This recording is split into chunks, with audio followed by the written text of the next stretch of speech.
So hello guys. तो आज मैं आपको ट्रेडिंग से रिलेटेड कुछ बातें बताना चाहता हूँ जिसे आप रोड मैप भी समझ सकते हो कि एक्चुअल में हम ट्रेडिंग स्टार्ट कैसे कर सकते हैं। ट्रेडिंग आखिर होती क्या है, एंट्रीज क्या होती है, टाइम फ्रेम्स क्या मायने रखते हैं। तो इन सब बातों के बारे में हम आज थोड़ा डिस्कस करेंगे।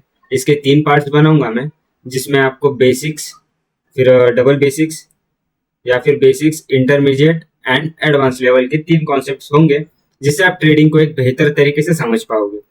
सो चलते हैं। मैं आपको ट्रेडिंग की चार्ट पे समझाऊंगा। सो ट्रेडिंग होती क्या है। ट्रेडिंग में दो तरह के ट्रेड फॉर्म्स होते हैं।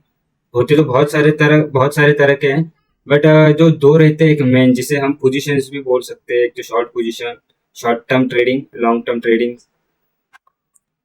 सो लॉन्ग टर्म मतलब आपको कोई असेट परचेस करना है या फिर आपको कोई असेट खरीदना है, तो आप क्या कर सकते हो कि एक स्पेसिफिक टाइम फ्रेम यूज करके, हम मान लेते हैं 1 hour, 4 hour, 30 minutes, one week या फिर 1 मंथ।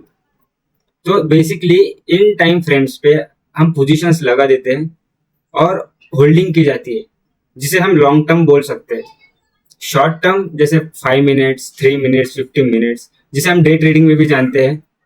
सो तुरंत पोजीशन लगाना, तुरंत ट्रेड कंप्लीट करना, एग्जिट कर लेना पोजीशन से, और वो पैसा हमारे वॉलेट में। तो ये दो तरह की ट्रेडिंग होती है। और मैं आपको रिकमेंड करूंगा कि आप लॉन्ग टर्म पे ज़्यादा फोकस कीजिए बड़े टाइम फ्रेम पे, क्योंकि लो टाइम फ्रेम पे फोमो बहुत ज़्यादा होता है, और हमें फोमो की ज़रूरत नहीं है। हमें लंबे टाइम तक टिकना है इस ट्रेड गेम में।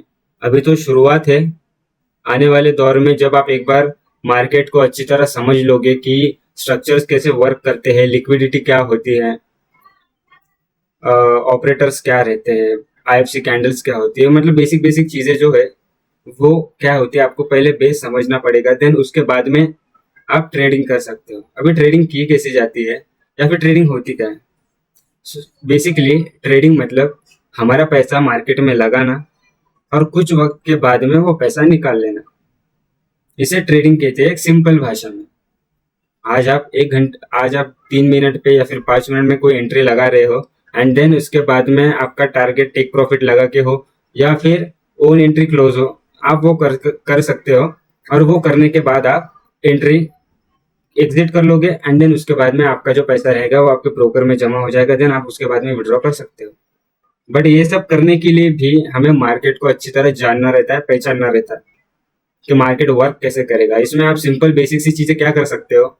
आपको 11 से 12 महीने, मतलब 1 साल का टाइम आपको सिर्फ सीखने के लिए लगेगा, क्योंकि 1 साल सिर्फ मार्केट को जानने में बिताना, उसके बाद में ट्रेड करना और जानने में बहुत बड़ा डिफरेंस होता है। क्योंकि आप जानते हो कि मार्केट वर्क कैसे कर रहा है, मनी फ्लोटेशन क्या होती है, देन उसके बाद वर्क कैसा करता है सिस्टम। सो ये चीजें आप जानने के बाद में कर सकते हो। तो आपको ये सब करने के लिए बेसिकली 4 से 5 मेजर आप क्या कर सकते हो। एक candlesticks pattern, then support resistance, उसके बाद में रिवर्सल एरियाज फाइंड आउट करना, कैंडल्स में जो मेन मेन कैंडल्स हैं वो सब जानना रहता है। और सबसे बड़ी बात, मतलब मार्केट में सपोर्ट और रेजिस्टेंस होते हैं, जिन्हें हम की लेवल्स भी कहते हैं। वो सपोर्ट रेजिस्टेंस बहुत मायने रखते हैं। आपने अदर ट्रेडर से सुना होगा कि लिक्विडिटी स्वीप हो गई, लिक्विडिटी स्वैप हो गई, देन उसके बाद में एंट्री लगाना। तो ये सब बेसिकली ये चीजें सपोर्ट रेजिस्टेंस में आती है, क्योंकि सपोर्ट रेजिस्टेंस एक ऐसी चीज होती है जहां से आप पता कर सकते हो कि मार्केट टप्पा कैसे खाएगी और टप्पा खा के रिटर्न भी आएगी। ये सब चीजें सपोर्ट रेजिस्टेंस से होती है, जिसकी वीडियो मैंने मेरे यूट्यूब चैनल पे दे रखी है, तो आप वहां जाके देख सकते हो। सो बेसिकली ये जस्ट एक इंट्रो था कि ट्रेडिंग क्या होती है, ट्रेडिंग कैसे करते हैं और ट्रेडिंग का मतलब क्या होता है। जो सेकंड पार्ट रहेगा उसमें मैं आपको कैंडलस्टिक्स पैटर्न्स, सपोर्ट रेजिस्टेंस का एडवांस लेवल लेके आऊँगा। देन उसके बाद में आपको धीरे धीरे मार्केट के बारे में बताऊंगा, जो आप एक आइडिया लगा सकते हो कि मार्केट और ट्रेडिंग क्या होती है करके। सो वीडियो अगर पसंद आया हो आपको तो लाइक कर देना। Thank you so much.